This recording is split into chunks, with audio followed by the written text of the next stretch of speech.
Hello everyone, welcome back to our channel Vaishnav SSV. అందరూ ఎలా ఉన్నారండి? ఏం చేస్తున్నారు? బాగున్నారా? నేనైతే బాగానే ఉన్నాను.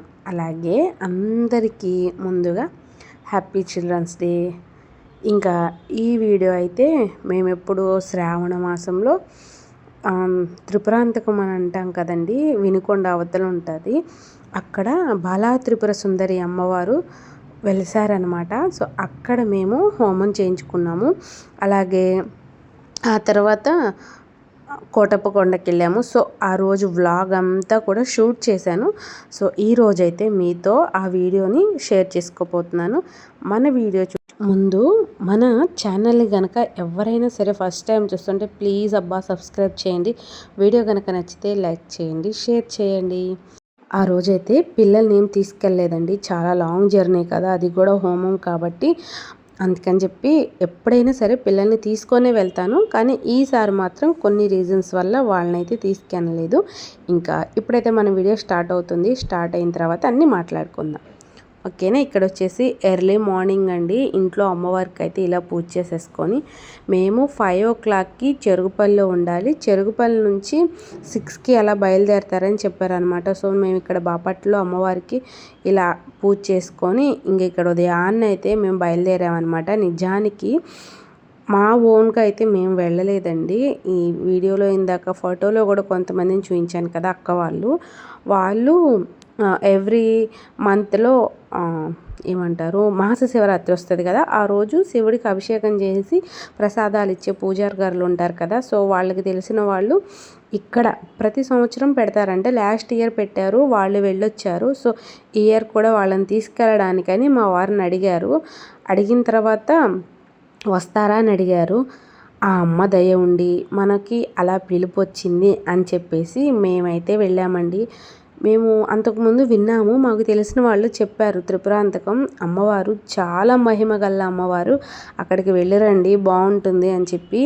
మేము శ్రీశైలం వెళ్ళేటప్పుడు వెళ్దాం అనుకున్నాం, కానీ అంతగా ఇంట్రెస్ట్ చూపించలేదు. అది కాక పిల్లలతో వెళ్తాం కాబట్టి అటు ఇటు అన్ని జర్నీలు అంటే కుదరదు అని చెప్పేసి మేమైతే ఎప్పుడూ వెళ్ళలేదు. ఇదే ఫస్ట్ టైం వెళ్తున్నాను. గుడి మాత్రం చాలా బాగుంటుందండి. అమ్మవారు మనం అనుకున్నట్లు లోపల వేరేగా ఉంటారనమాట. అసలు అమ్మవారు వెనక్కి తిరిగి ఉంటారు, మనం చూసేది వీళ్ళు ప్రతిష్ఠించిన అమ్మవారు ఉంటారనమాట. సో ఇంక ఇక్కడ వచ్చేసి దగ్గరగా వచ్చేసామండి. పైన కనిపిస్తుంది కదా, అది వచ్చేసి త్రిపురేశ్వరుడు అనమాట. రుద్రకవచంలో లాస్ట్లో ఉంటుందన్నమాట. త్రాహిమాం పార్వతీనాథ త్రాహిమాం త్రిపురాంతక అని రుద్రకవచంలో ఈ త్రిపురేశ్వరుడి గురించి కూడా ఉంటుందన్నమాట. ఇవన్నీ కూడా పురాతన ఆలయాలండి. అయితే ఇప్పుడు ఇక్కడ కొన్ని రీకన్స్ట్రక్షన్స్ లాగా అలా అయితే చేస్తూ ఉన్నారనమాట.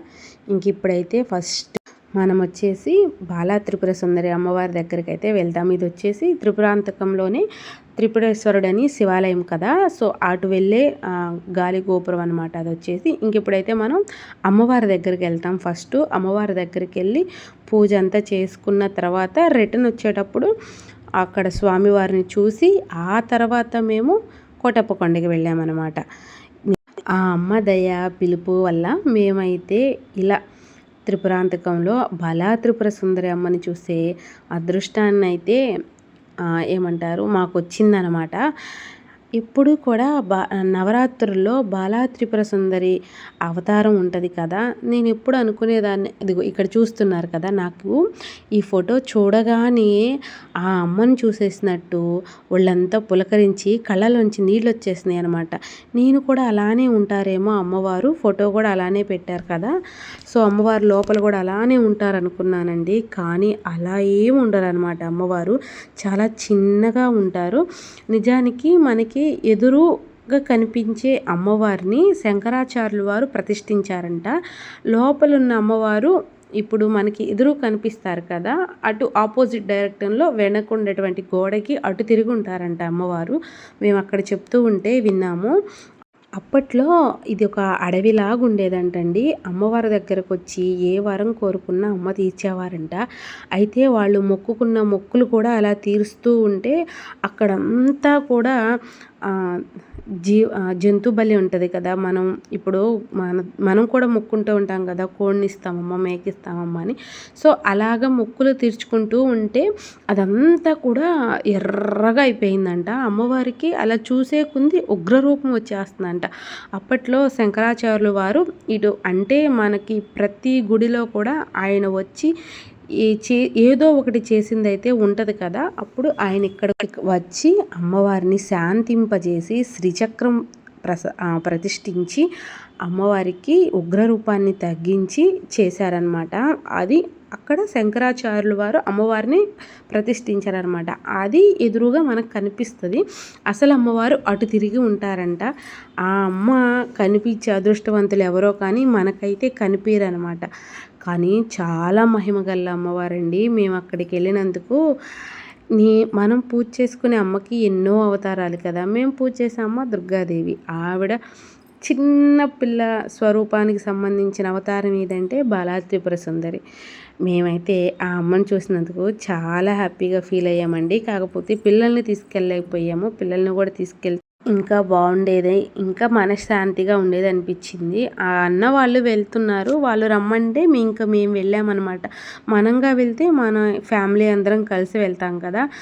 ఏమో అమ్మ వాళ్ళ రూపంలో మాకైతే ఈ పిలిపించిందని మేమైతే చాలా హ్యాపీగా ఫీల్ అయ్యామండి. ఇక్కడ వచ్చేసి సామూహికంగా చండీ హోమం చేస్తున్నారనమాట. మహిమాన్వితమైన ఈ హోమం అండి. మనం చేసే నిత్య పూజ కానీ ఏ పూజ అయినా కానీ మనకి పూజా ఫలితంలో ఎంత వస్తుందో మన ఇంట్లో చేసుకుంటే, అలాగే ఇలా బయటికి వెళ్ళినప్పుడు మనం ఎక్కడ ఏం చేస్తున్నాము, స్థల ప్రభావం ఏంటి, అలాగే మనం చేసే పూజ ఏంటి అనే దాన్ని బట్టి కూడా ఫలితాలు ఉంటాయి అన్నమాట. ఇంకా ఇక్కడ త్రిపురాంతకంలో అయితే ఇది వచ్చేసి చండీ హోమం అనమాట. ఇది ఎప్పుడో వీడియో ఎడిట్ చేశానండి. నిన్న కూడా కొంచెం ఎడిట్ చేశాను, అప్లోడ్ చేద్దాము అని అంటే నాకు గుర్తొచ్చినప్పుడు లేడీస్ ప్రాబ్లమ్స్ ఉంటాయి కదా, అవైతే వచ్చేవి. నాకు ఆ టైంలో ఇలాంటివి అమ్మ గురించి చెప్పడం ఇష్టం ఉండదండి. కానీ మనసుకి దేహానికి సంబంధం లేదనమాట. మనం ఆ టైంలో కూడా దైవనామస్మరణ చేయొచ్చు, మనసులో అయితే చేసుకుంటూ ఉండొచ్చండి. ఇక్కడ వచ్చేసి హోమం అయితే స్టార్ట్ అయిపోయిందనమాట. ఈ హోమంలో ఫస్ట్ అందరికీ తెలిసే ఉంటుంది, మనం ఏ పూజ ఏది స్టార్ట్ చేసినా ఫస్ట్ గణపతి పూజ చేస్తాము. అలాగే హోమం దగ్గర కూడా గణపతి పూజ, తర్వాత నవగ్రహాల పూజ అయిపోయిన తర్వాత ఇప్పుడు వచ్చేసి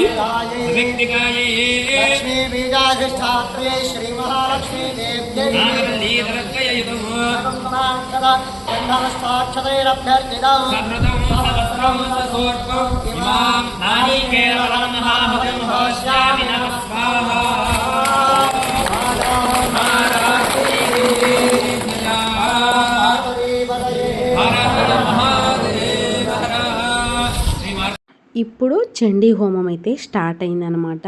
ఇందులో 13 అధ్యాయాలు ఉంటాయండి. ఒక్కొక్క అధ్యాయం అయిపోయిన తర్వాత ఇలా హోమంలో ఆ అమ్మకి సంబంధించిన వాళ్ళకి ఇలా అవిస్సులు అయితే వేస్తారనమాట. వాళ్ళు ఫస్టే వాట్సాప్ గ్రూప్లో ఏమేమి కావాలి, మనం ఇంట్లో అమ్మకి ఎలాగా గాజులు కాదండి, చీర, పసుపు, కుంకుమ, పువ్వులు, అలాగే ఒక్కొక్క అధ్యాయానికి ఒక్కొక్క విశిష్టమైన ఫలం ఉంటుంది అనమాట. ఒక అధ్యాయానికి జామ పండు, ఒక అధ్యాయానికి గుమ్మడి పండు, ఒక అధ్యాయానికి దానిమ్మ పండు, ఒక్కొక్క అమ్మకు వచ్చేసి ఒక్కొక్క రకమైనటువంటి పండు ఉంటుంది అనమాట. సో అవన్నీ కూడా ఇలాగ 13 అధ్యాయాలు, ఒక్కొక్క అధ్యాయం తర్వాత అమ్మకైతే లాస్ట్లో ఇలా వేస్తూ ఉంటారనమాట. నేను తీసుకెళ్ళింది వచ్చి ఈ చీరేనండి. నేను అమ్మవారికి తీసుకెళ్ళింది హోమంలో. మనం ఇంట్లో అమ్మవారికి ఎలా అయితే పెడతామో ఇక్కడ హోమంలో కూడా అలా వేస్తారనమాట. అవి ఆ అమ్మకి చెందుతాయి. అంత ఒక సంతోషమైందండి. కొన్ని దేవస్థానాల్లో అయితే ఇలా చేయరనమాట, ఏరియాని బట్టి ఒకలా చేస్తారు.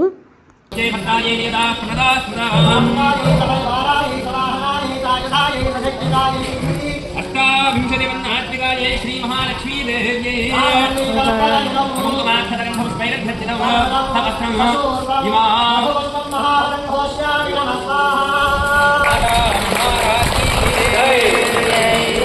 మామూలుగా మేము విజయవాడ వెళ్తూ ఉంటాం కదా, అక్కడ అమ్మవారికి తీసుకెళ్ళి ఏమైనా కౌంటర్లో ఇచ్చేస్తాము. ఇలా హోమానికి తీసుకెళ్ళినప్పుడు హోమం దగ్గర అమ్మవారి విగ్రహం ఉంటుందన్నమాట. అమ్మవారికి అలా పైన వేస్తారు. ఇక్కడే నేను చూశాను ఇలా హోమంలో అమ్మవారికి సంబంధించిన అన్నీ వేయడం. అంటే ఒక్కొక్క ఏరియాలో ఒక్కొక్క పంతులు గారు ఇలా చేస్తారేమో తెలియదు కానీ వేసే విషయంలో. కానీ ఎక్కడైనా సరే చండీ హోమం అంటే 13 అధ్యాయాలు ఉంటాయి. ఒక్కొక్క అధ్యాయంలో కొన్ని వందల శ్లోకాలు ఉంటాయి. ఒక్కొక్క అధ్యాయానికి 700 శ్లోకాలు, ఒక్కొక్క అధ్యాయానికి 100 శ్లోకాలు అలా ఉంటాయి అన్నమాట. మొత్తానికైతే మేము కూడా త్రిపురాంతకంలో అమ్మవారి దగ్గర హోమంలో పాల్గొన్నాము. ఇంక ఇక్కడ వచ్చేసి లాస్ట్లో అండి 1:15 అలా అవుతుందనమాట. వీళ్ళు వచ్చిన వాళ్ళంటే మాకన్నా తర్వాత వచ్చారు. వాళ్ళు దర్శనానికి వెళ్ళి రాలేదు. సో వాళ్ళని దర్శనం చేసుకొని రండి. ఇక్కడ త్రిపురాంతకంలో 1:30కి అమ్మవారి గుడి అయితే దర్శనాలు ఆపేస్తారు. మళ్ళీ సాయంత్రం 3 గంటలకి అలాగా స్టార్ట్ చేస్తారనమాట. ఎవరైనా వెళ్ళాలి అనుకునే వాళ్ళకి ఉపయోగపడుతుంది కదా అని చెప్పాను. 1:30కి ఆపేస్తారు. మధ్యాహ్నం 3 గంటల నుంచి అయితే అమ్మ దర్శనాన్ని స్టార్ట్ చేస్తారండి.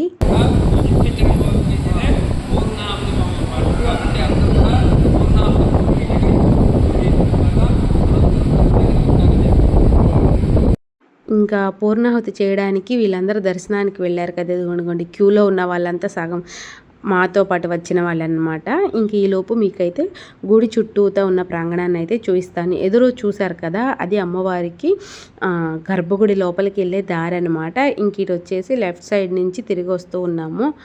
చూసారు ఎంతమంది ఉన్నారో, చాలామంది వచ్చారండి ఆ రోజు. అందులోనూ శ్రావణ మాసము, అది ఆదివారమో ఏ వారం కూడా నాకు గుర్తులేదండి. ఎప్పుడో అయిపోయింది కదా, చాలా నెలలు.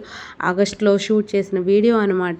మొత్తానికి ఈ రోజైతే ఇంక ఇది పెట్టాలి అని చెప్పేసి, ఖచ్చితంగా ఇదే పెట్టాలి అని చెప్పి నిన్న కొంచెం ఎడిట్ చేసి ఇంక ఈ రోజైతే మీకు అప్లోడ్ చేస్తున్నాను. ఇక్కడ వచ్చేసి అమ్మవారు వెనక భాగం అండి.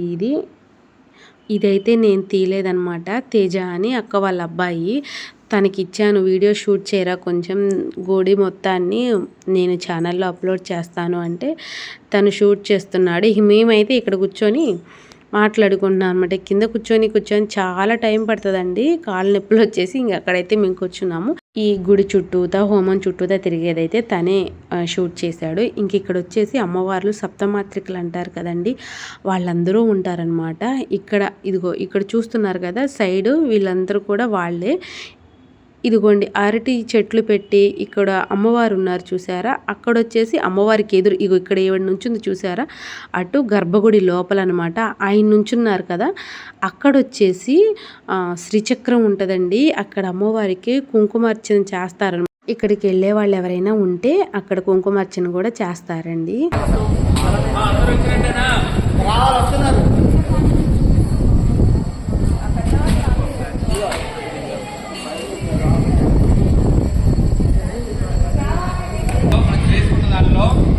మంత్రంలో కానీ, మనం చేసినటువంటి క్రియాకలాపంలో కానీ, తెచ్చినటువంటి వస్తువుల్లో కానీ, మీలో ఉన్నటువంటి భక్తిలో కానీ ఏవైనా చిన్న చిన్న లోపాలు ఏమన్నా జరిగి ఉంటే అవన్నీ కూడా ఈ పూర్ణాహుతి వేయడం వల్ల ఆ దోషాలు ఏమన్నా ఉంటే అవన్నీ పోయి మనం ఏదైతే కావాలనుకుంటామో అవన్నీ కూడా మనం అనుకున్నవన్నీ జరగడం కోసం చేసుకునేదే ఈ పూర్ణాహుతి అనమాట. అంటే అన్నీ కూడా కలగలిపి చేసేదే పూర్ణాహుతి. అన్నీ కూడా కలుపుతాము కాబట్టి దాన్ని పూర్ణాహుతి అంటాం అన్నమాట. కాబట్టి ఈ పూర్ణాహుతి కూడా మీ దగ్గరికి వచ్చినప్పుడు దాన్ని తాకి మీ మనసులో ఏదైతే ఉంటుందో, కారణం ఏదైతే కోరిక ఉంటుందో అదంతా కూడా ఒకసారి పూర్ణాహుతి తాకి నమస్కారం చేసుకొని చెప్పుకోండి అందరూ. అందరూ వచ్చినట్టేనా, ఇంకెవరన్నా ఉన్నారా? ఎక్కుదాము.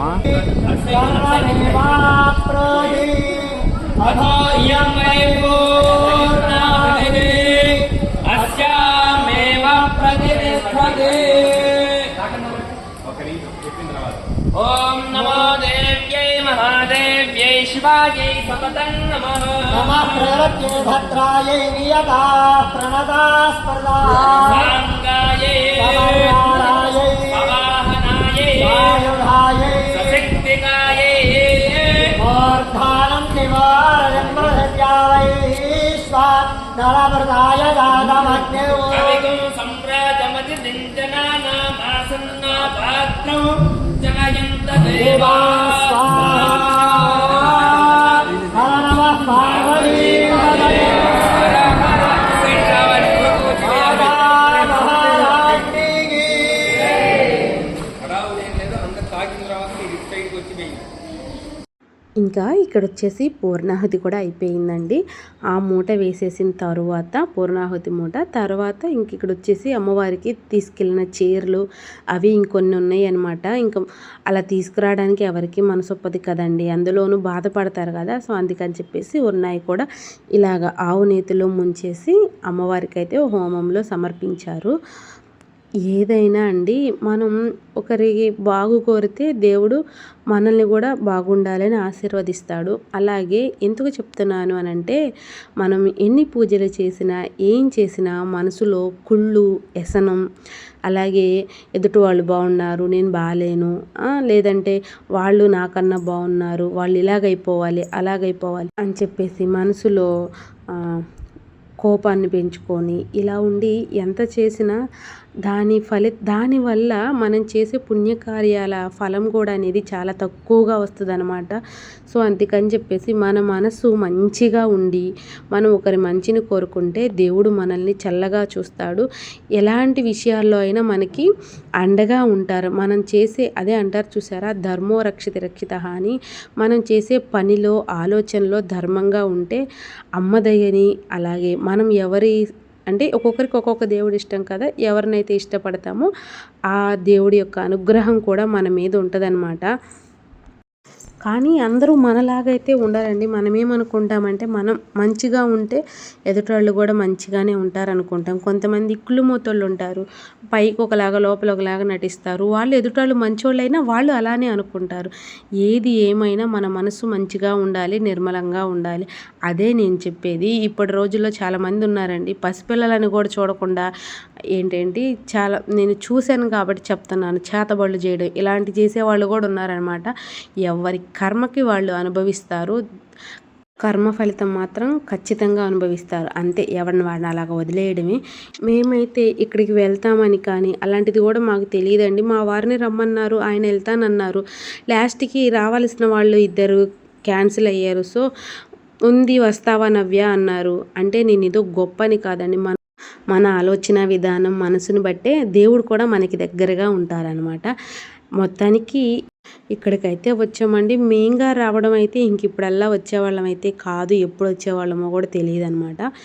ఇక్కడ వచ్చేసి హోమం అయిపోయిన తర్వాత ఆ హోమం చుట్టూ ప్రదక్షిణ చేయమంటారు కదా, అలా చేసేసి అక్కడ విభూదిస్తారు కదా హోమంలోది, అది పెట్టుకొని అక్కడే భోజనం ఏర్పాటు చేశారండి. అవి కూడా నేనేమి వీడియో షూట్ చేయలేదు.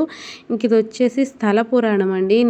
ఈ ఆలయంలో నక్షత్ర ప్రదక్షిణ అని 27 సార్లు ప్రదక్షిణ చేస్తే సర్వ దోషాల నుంచి విముక్తి పొందుతుంది అని చెప్పేసి అక్కడ రాసుందనమాట. ఇక్కడ వచ్చేసి త్రిపురేశ్వరుడు అనమాట.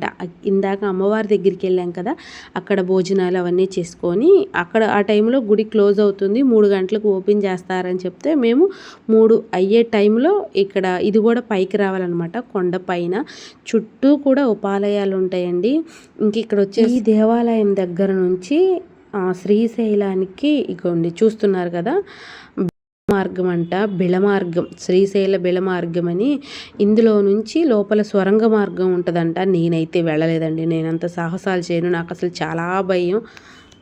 మా వారు వెళ్ళి షూట్ చేసుకున్నవ్య నీకు వీడియోకి ఉంటుంది కదా చూయిద్దు కానీ ఛానల్లో అన్నారు. నాకు అసలు చాలా భయము. నువ్వు వెళ్తే వెళ్ళు, లేదంటే నేను వెళ్ళనన్నాను.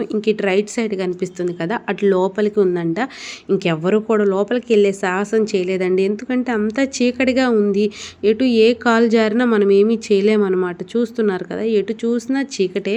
అందుకని చెప్పేసి ఆ ఎదురు వరకు కూడా కొంచెంగా షూట్ చేసి వచ్చారు. అదిగో చూస్తున్నారు, ఎవరు వెళ్ళినా అంతవరకే చూస్తున్నారు.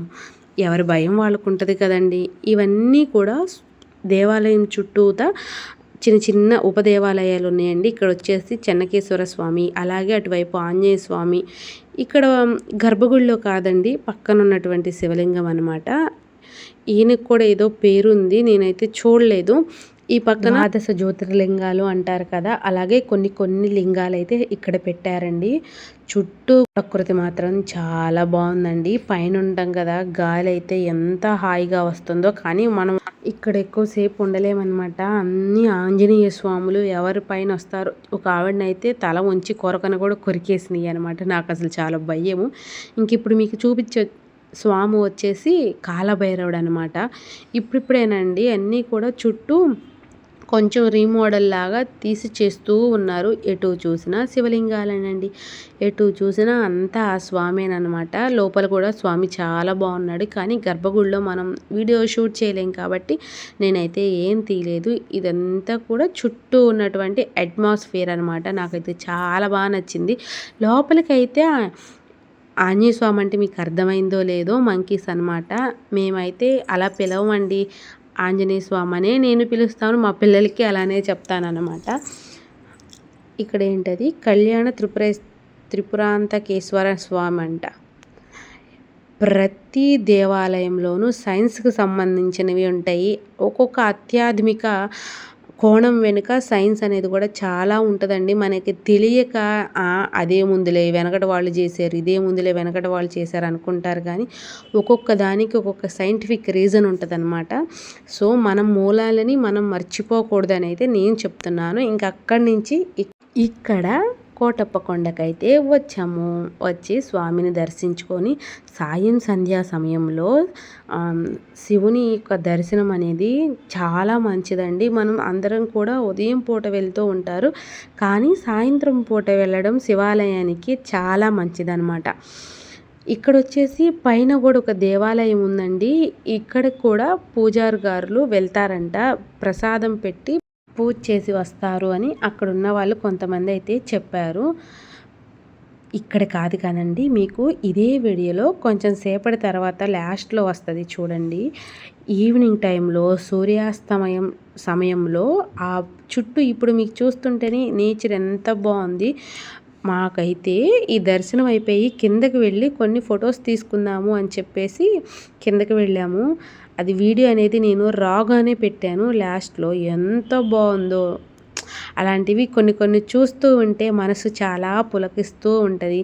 మనం ఎన్ని టెన్షన్లు ప్రెషర్లు ఉన్నా వాటి నుంచి విముక్తి పొందుతాం. చూసారా ఇక్కడ ఆంజనేయ స్వామి ఎలాగున్నారో, చేతిలో ఉన్న చిప్పలు కూడా పట్టుకొని బెరిగెడుతున్నారనమాట. అందరూ షర్ట్ల కింద చీర కొంగుల కింద దాచిపెట్టుకుంటూ ఉన్నారు. ఇంక ఇక్కడ వచ్చేసి చుట్టూ చాలా డెవలప్ అయ్యిందండి. మేము ఎప్పుడో మా అమ్మమ్మ గారు ఉన్నప్పుడు 5 years బ్యాక్ వచ్చాము, మళ్ళీ ఇప్పుడే వచ్చాము. శ్రీశైలం కూడా 5 సంవత్సరాల క్రితమే వెళ్ళాము, మళ్ళీ రీసెంట్గా వెళ్ళాము. ఆ వ్లాగ్లు కూడా ఉన్నాయండి, ఎడిట్ చేసి పెట్టడానికే నాకు అసలు కుదరట్లేదు.